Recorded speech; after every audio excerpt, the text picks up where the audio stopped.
जय सीताराम जी।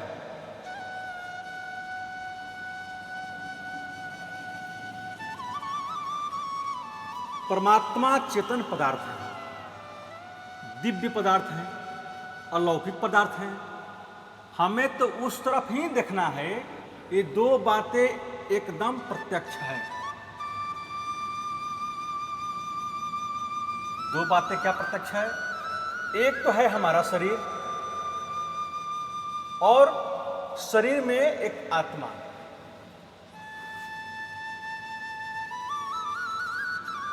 शरीर की दृष्टि नहीं करके आत्मा की दृष्टि करनी चाहिए। आत्मा ही परमात्मा है और आत्मा ही परमात्मा है और परमात्मा ही सबकी आत्मा है। इस दृष्टि से सबके शरीर में आत्मा रूप में परमात्मा का विराजमान हो रहे हैं। ज्ञान के सिद्धांत में अहम आत्मा गुणाकेश सर्वभूताशय स्थित, हे गुणाकेश, सारे भूतों के हृदय में स्थित मैं ही सबकी आत्मा हूं। और भक्ति के सिद्धांत से सबके शरीर के भीतर आत्मा भी है और परमात्मा भी है। दोनों सिद्धांतों में सबके हृदय में परमात्मा सिद्ध हुए। अतः हमको सब में परमात्मा ख्याल करके सबकी सेवा करनी चाहिए। इस शरीर के भीतर माया में खराब और अच्छी दोनों बातें हैं।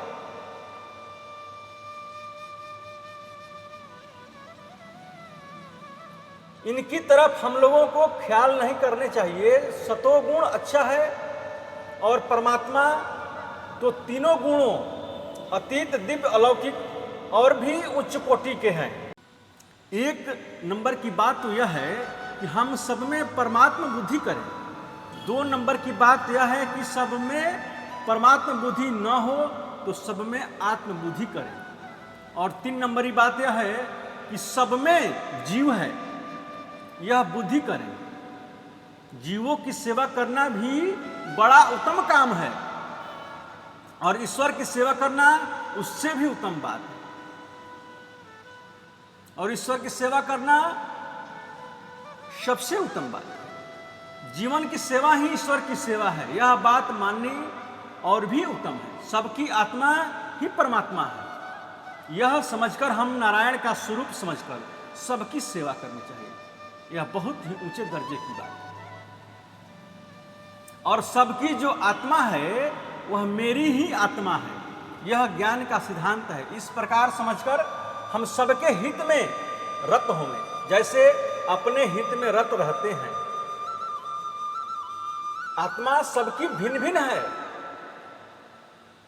सबकी अलग अलग है, किंतु सब भगवान की प्रजा के नाते हमारे भाई हैं। इस प्रकार भाई के नाते भी उन पर दया करें, उनका उपकार करें, उनकी सेवा करें। किसी भी बुद्धि से उनकी सेवा करने का भाव तो उत्तम है और उपकार का भाव नीची श्रेणी का है। तात्पर्य यह है कि किसी भी प्रकार से हित होनी चाहिए, यह बात उत्तम है। और यह देखें कि ये सभी मैले से भरे हुए हैं। मैला क्या है? मैला है राग द्वेष। ये राजसी और तामसी अवगुण मैला है। जैसे इस मैले के दलदल में सब फंसे हुए हैं। ऐसे स्थिति में हमारा कर्तव्य हो जाता है कि जैसे एक आदमी की आंख है, एक आदमी की आंख नहीं है, तो जिसकी आंख नहीं है यदि गड्ढे में जाकर गिर रहा है तो गड्ढे के सम्मुख जा रहे और उस समझ रहे हैं कि यह अभी जाकर गड्ढे में गिर जाएगा, तो हमारा कर्तव्य बनता है कि उसको बचाएं, उसको गिरने से बचाएं, उस गड्ढे में गिरने से बचाएं, उस दलदल में गिरने से बचाएं। ये हमारा कर्तव्य है।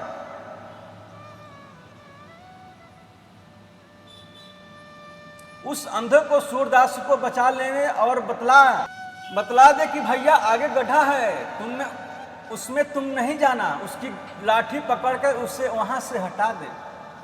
यह हमारा कर्तव्य होता है। इसी प्रकार जो मैले में लथपथ है, मैले से लथपथ होने के कारण बड़ी यंत्रणा भोग रहा है, वहाँ हमारा कर्तव्य है कि उस मैले से उसकी शुद्ध करें। उस जल का तालाब तो भरा हुआ है और गड्ढा पास में पड़ा है, उसे साफ कर देना हमारा कर्तव्य होता है। किंतु संसार के मैले में जो भरे हुए हैं उनमें हम घृणा करके हट जाएं, यह मैले से भरा है, दुख भोगें, अपना क्या प्रयोजन, यह ठीक नहीं है। कम से कम विचार करके देखो कि नीचे से नीचे दृष्टि से देखो, ये हमारे भाई हैं, भगवान की प्रजा हैं, भगवान की प्रजा को सुख पहुंचाए तो भगवान खुश होते हैं। भगवान सबके मालिक हैं, सबके पालनहार हैं। और दूसरी दृष्टि से देखें तो यह हमारा आत्मा है, और सूक्ष्म दृष्टि से देखें तो सब में परमात्मा ही विराजमान हो गए हैं। किसी की सेवा करना भगवान की सेवा करना है, यह उच्च भाव है।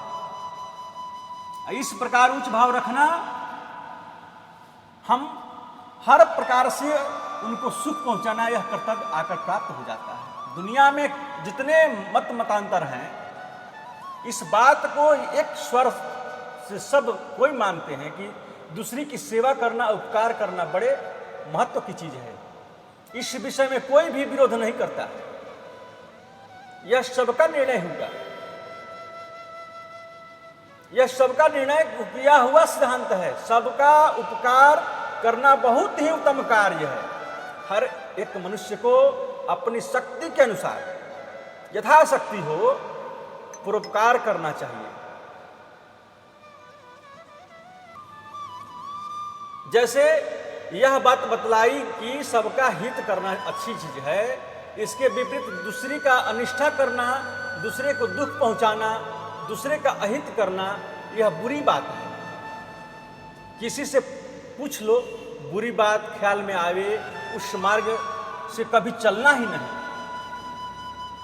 बुरे मार्ग पर चलना बहुत संकट का मार्ग है, कंटक का मार्ग है। एक आदमी सत्य बोलता है, एक आदमी मिथ्या बोलता है, तो हजारों आदमी से पूछ लो, सब यही कहें सत्य बोलना उत्तम बात है, झूठ बोलना बड़ा भारी पाप है। इसलिए झूठ बोलना ही नहीं चाहिए। झूठ बोलने को सब कोई बुरा समझते हैं, इसलिए उसका त्याग करना चाहिए और सत्य को ग्रहण करना चाहिए। एक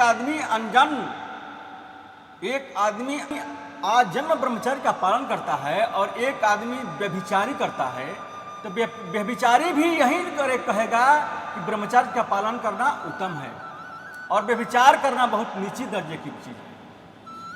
आपने सबको तो ब्रह्मचर्य का पालन करना है। एक आदमी दूसरे के धन को चोरी से,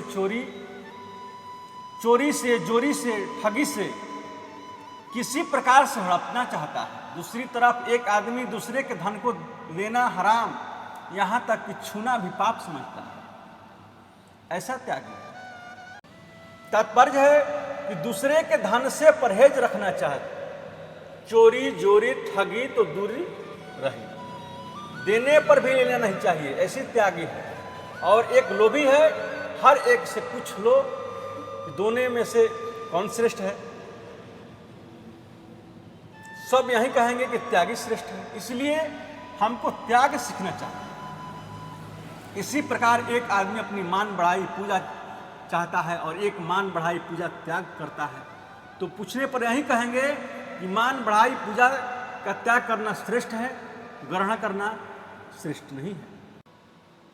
दूसरी बात यह है कि जिसको दुनिया पास कर रही है, सब कोई उत्तम मान रहे हैं, उस चीज को तो स्वीकार करना ही चाहिए। जिसको हम सात्विक चीज कहते हैं, उत्तम गुण कहते हैं, उसके गुणों को ग्रहण करना चाहिए, अवगुण किसी का नहीं ग्रहण करना चाहिए। ऐसे ही ये संसार के विषय भोग हैं। एक आदमी तो विषय भोगों को भोगता है और एक उससे विरक्त रहता है। पूछा जाए कि वैराग्य उत्तम है कि राग, विषय भोगों से प्रीति, विषय भोगों का सेवन उत्तम है या उसका त्याग श्रेष्ठ है, तो यही कहेंगे कि वैराग्य श्रेष्ठ है, त्याग श्रेष्ठ है। वैराग्य, त्याग, अस्तेय, अहिंसा, सत्य, परोपकार, जीवों के ऊपर दया, उदारता, क्षमा, यही श्रेष्ठ है।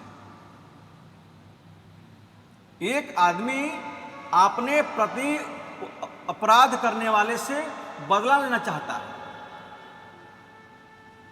बदला लेने के लिए उतारू हो जाता है, बैर बांध लेता है, और दूसरा अपने प्रति अपराध करने वालों को क्षमा कर देता है। इन दोनों में विचार से यही सिद्ध होता है कि क्षमा करना ही उत्तम है।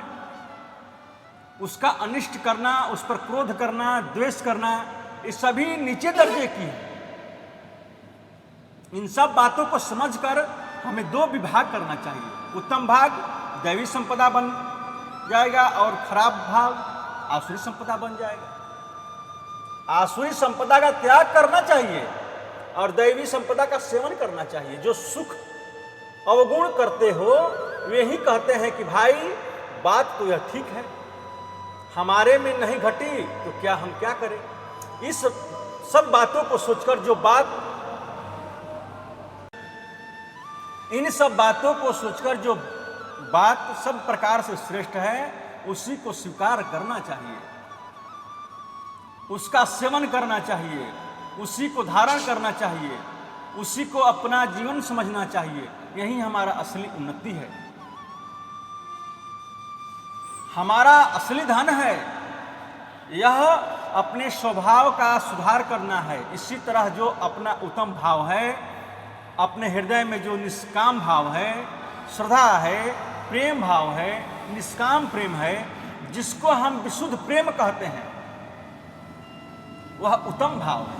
भगवान का स्वभाव भी बहुत उत्तम है और भगवान के गुण भी अनंत हैं, भगवान का प्रभाव भी अलौकिक है।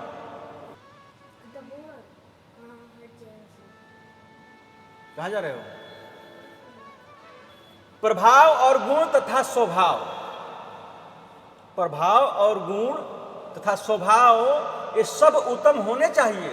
हमारा भाव बदल जाने पर शीघ्र ही हमारा कल्याण हो सकता है और यह बदलना हमारे हाथ की बात है। उसे बदलना दूसरे के हाथ की बात नहीं है।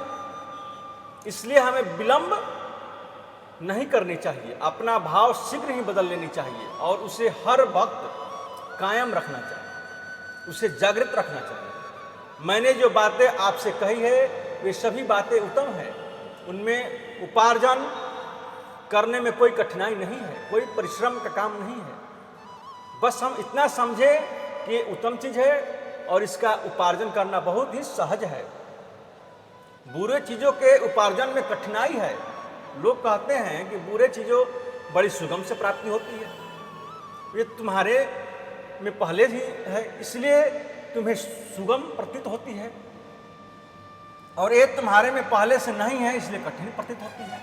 जिस मनुष्य में जिस चीज की कमी होती है उसके उपार्जन पालन में कठिनाई प्रतीत होती है, और जिस मनुष्य में जो चीज होती है उसमें उसे कठिनाई नहीं प्रतीत होती है। किंतु वास्तव में न्याय से विचार करके देखा जाए तो यह सुगम है।